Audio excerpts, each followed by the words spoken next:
हमारे साथ इस वक्त बने हुए हैं। जगदीश जी नमस्कार, कहाँ से बात कर रहे हैं? हाँ नमस्कार जी, सूरत से हो रहा हूँ। सूरत से। और बताइए, बारिश हो रही है सूरत में? काफी ज्यादा बारिश हुई थी बीच में?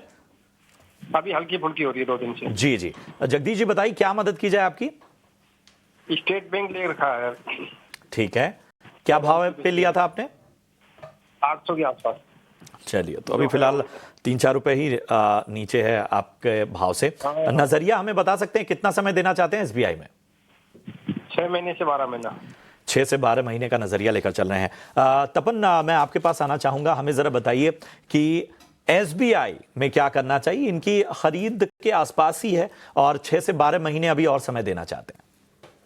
जी सी एसबीआई ने जिस तरह से अभी आज डिक्लेयर किया कि क्यूआईपी करने वाले 25,000 करोड़ का, अभी होपफुली वो ग्रोथ के लिए होगा ऐसा हम लोग मान रहे हैं। और आगे जाके देखो, एसबीआई को ऐसे फंड की जरूरत नहीं थी, लेकिन आके भी उन्होंने फंडिंग किया कर रहे हैं, यानी इसका मतलब कि उनको ग्रोथ दिख रहा है आगे जाके। ये ऐसा एक बैंक है ना कि कुछ टाइम से अगर आप एक साल व्यू देखें तो इतना कुछ बढ़ा नहीं है, वहीं का वहीं पड़ा रहा है।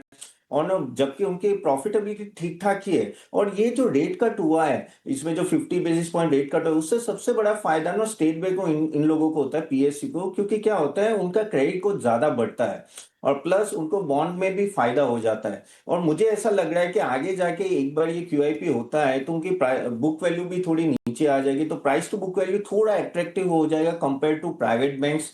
और क्योंकि ये बैंक चला नहीं है और उनका एनपीए कंट्रोल में और आगे ग्रोथ प्रोस्पेक्ट्स भी अच्छे लग रहे, क्यूआईपी लाने का रीजन भी एक था।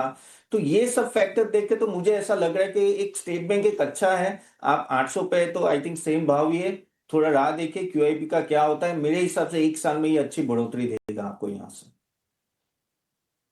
तपन, आपने एसबीआई पर अपनी राय दी है, लेकिन हमारे साथ एक और दर्शक जो कि फोन लाइन पर हमारे साथ हैं, Abhishek. Hi, good morning Abhishek. Noida से बोल रहा था। Thank you for taking my question. Thank you so much for asking. Abhishek बताइए, आपने 2 स्टॉक्स लिए हुए हैं जिसकी डिटेल्स आपने दी है।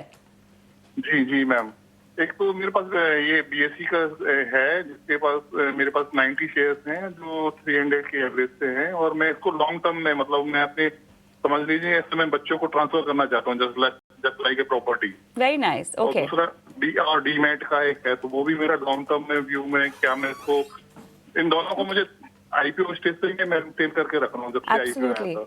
बिल्कुल दिख रहा है मुझे, और मुबारकबाद। मेरे ख्याल से अभिषेक, एक्सपर्ट्स भी आपको यहाँ पर कांग्रेचुलेट करेंगे, क्योंकि इस तरह का जो आप एसेट बना रहे हैं अपने बच्चों के लिए, बहुत ही, एक तो आपकी बाइंग प्राइस बहुत बढ़िया है, दूसरा आपका नजरिया बहुत लंबा है, आपकी जो नीयत है, जो आपकी इंटेंशन है, जो आपकी स्ट्रैटेजी है, वो पास ऑन करने की है, and I think it's working.